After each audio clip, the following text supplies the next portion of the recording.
La parole est à Monsieur Olivier Dassault pour le groupe Les Républicains. Merci, Monsieur le Président. Ma question s'adresse à Monsieur le Premier ministre. Chiffre d'affaires spectaculaires, courbes mirifiques, annonces extraordinaires et démonstrations en tout genre. Le gouvernement est devenu expert dans l'art d'annoncer les bonnes nouvelles. La dernière en date, la suppression de l'effort fiscal national pour plusieurs millions de contribuables. Vous venez d'en parler et d'en reparler. Mais ce trompe-l'œil ne cache-t-il pas en réalité une multitude de mesures qui coûteront cher, très cher aux Français? Nous voulons la vérité. Pourquoi encore et toujours de nouvelles augmentations, notamment des impôts locaux? J'y reviens en raison du report sur les collectivités locales de l'effort fiscal national et des taxes foncières sur les terrains non bâtis. Qu'est devenue cette pause fiscale promise lorsque vous ajoutez 3,4 milliards d'euros Mes chers collègues, sur le revenu déjà hyper concentré d'un Français sur deux? Comment justifiez-vous qu'un couple avec 2 enfants gagnant 4 000 euros par mois paie plus d'impôts qu'en 2012? Pourquoi toujours et encore pénaliser les classes moyennes qui servent depuis 3 ans de portefeuille à votre majorité? Ils ont déjà payé près de 20 milliards d'impôts supplémentaires depuis 2012. Ce ne sont plus simplement des hauts le cœur que vous provoquez, mais de l'allergie. Oui, de l'allergie fiscale. Grâce à vous, docteur, nous sommes devenus champions du monde, mais en impôts en nature.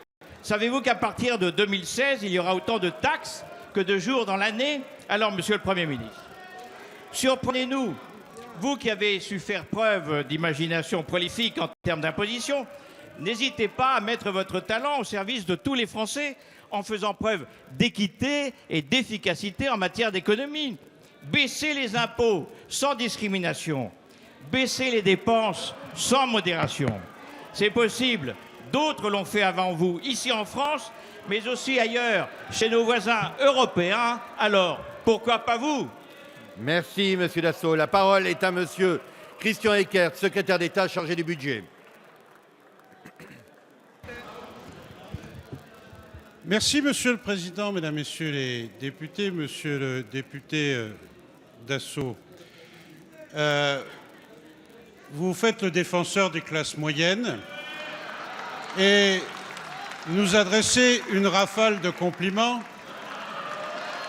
Je vous en remercie.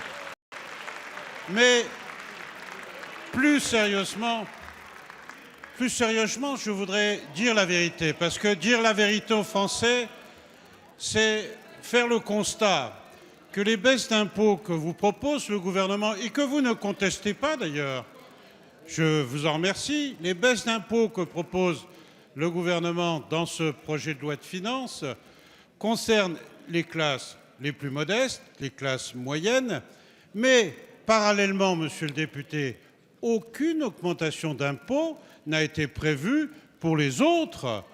Et vous parlez de la concentration de l'impôt sur le revenu, monsieur le député. Je vais vous donner 2 chiffres. Aujourd'hui, 10% des Français payent 67,4% des impôts sur le revenu. Retenez ce chiffre.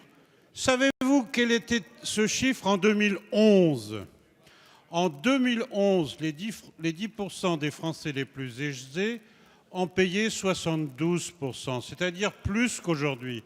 Aujourd'hui, l'impôt sur le revenu n'est pas plus concentré qu'en 2011, monsieur le député.